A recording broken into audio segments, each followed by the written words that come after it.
Robert Mueller's Russia probe, which is posing an increasing threat to the White House.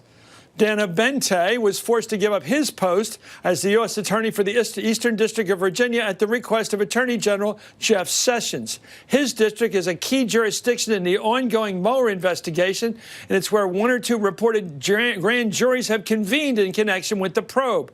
And now U.S. Senator Chris Coons of the Judiciary Committee wants an explanation. In a letter to Attorney General Sessions and his deputy Rod Rosenstein, Coons writes, "I have become deeply concerned by reports that Mr. Bente wanted to remain in his position but was forced to resign by President Trump. The sudden nature of its timing, its proximity to the indictments issued by Special Counsel Mueller, and reported connections between the U.S. Attorney's Office for the Eastern District of Virginia to the investigations of Paul Manafort and Michael Flynn leave me concerned that this is not business as usual." So joining us right now is Democratic Senator Chris Coons of Delaware, member of the Judiciary Committee, also Carrie Johnson. She covers the Justice Department for the National Public Radio, and she's sitting here with me.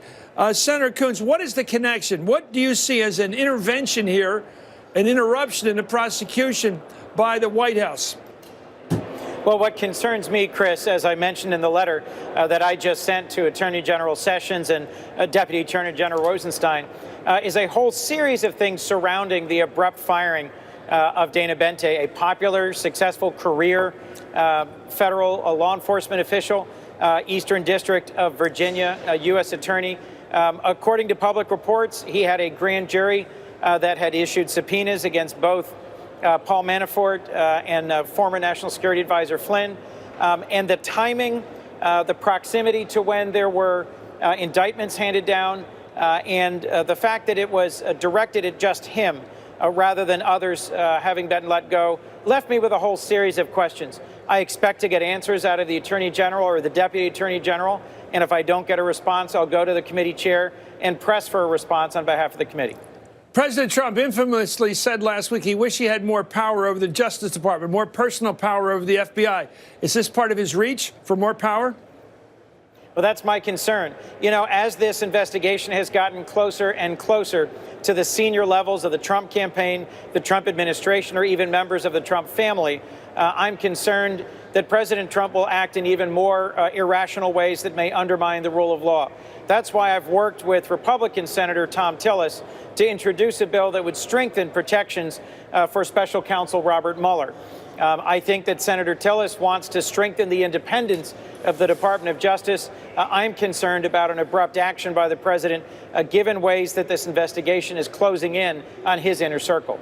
Carrie, do you think this is a real concern? As a journalist, do you see number 4 here, who will be his number 4, can step in and fire all the people he wants to fire, like Mueller himself? I understand the nature of Senator Coons' concerns and why he's asking these questions now. We did have the firing en masse of something like 45 of the U.S. attorneys. Preet Bharara, the prosecutor in New York, was fired under circumstances he continues to question.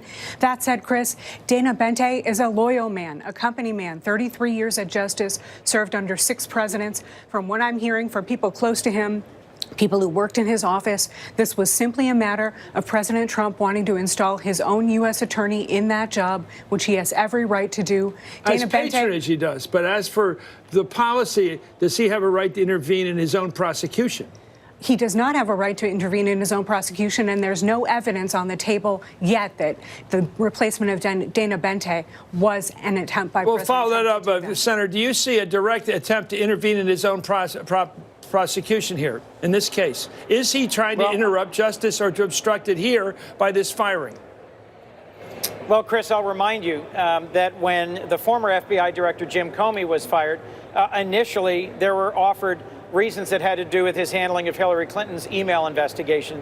Then President Trump himself went on national television and said it had to do with the Russia thing.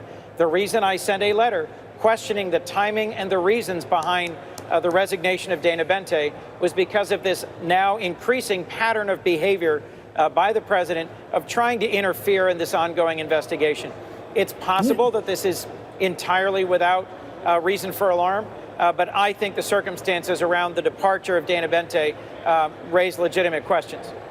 Do you think he is testing his authority, his political ability to remove people who get in his way, not just his constitutional right, to exploit the patronage he has to pick these attorneys. But do you believe he's testing his ability to intervene in the case?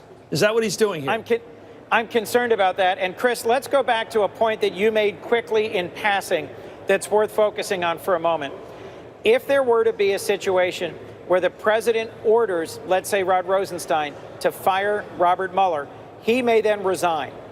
The leadership of the department then passes to the number 3, and if she declines to do so, it passes to number 4. Dana Bente was number 4 in the Department of Justice. This is since the Attorney General is recused in all matters relating to the Mueller investigation. So I do think by insisting on his own choice, President Trump is signaling that he's asserting his authority over the Department of Justice.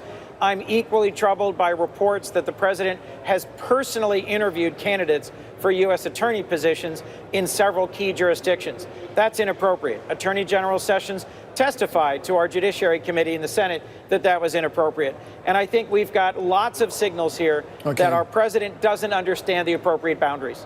Can you judge all that? Do you think that's all a set of concerns that are legitimate, putting them together like that by the senator? I think when President Trump actually nominates another person to take over this job in Virginia, that Senator Coons and the Democrats on the Senate Judiciary Committee, as well as the Republicans, need to ask whether there was a loyalty oath extracted from that individual, whether President Trump personally interviewed him or her, and what that conversation Is he looking like. for a Robert Bork, in other words?